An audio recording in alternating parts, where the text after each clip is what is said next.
ఈ వీడియోలో శ్రీశైలం ఎలా వెళ్ళామనేది చూపించబోతున్నాను. అండ్ మేము RJY టు శ్రీశైలం వెళ్ళే బస్సు అయితే ఎక్కాము. మాకైతే 700 పడింది ఏలూరు నుంచి.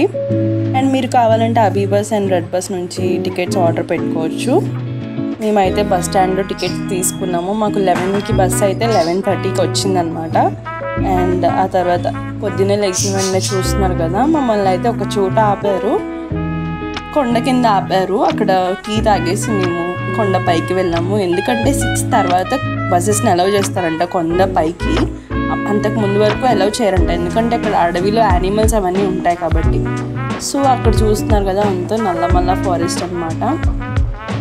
కొండ మీద నుంచి మనం యాక్చువల్గా 2 hours పడుతుందంట. అండ్ ఒక రోడ్ వేయడం వల్ల, ఒక వే రావడం వల్ల మనం 1 hourలోనే కొండ పైకి వెళ్ళిపోయాము.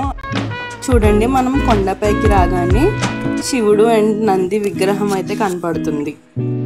అక్కడ సైట్ విజిటింగ్ ఇంకా కొన్ని టెంపుల్స్ అయితే కవర్ చేసాము. అండ్ ఆ వీడియోస్ కూడా పెడతాము. Please like, share and subscribe.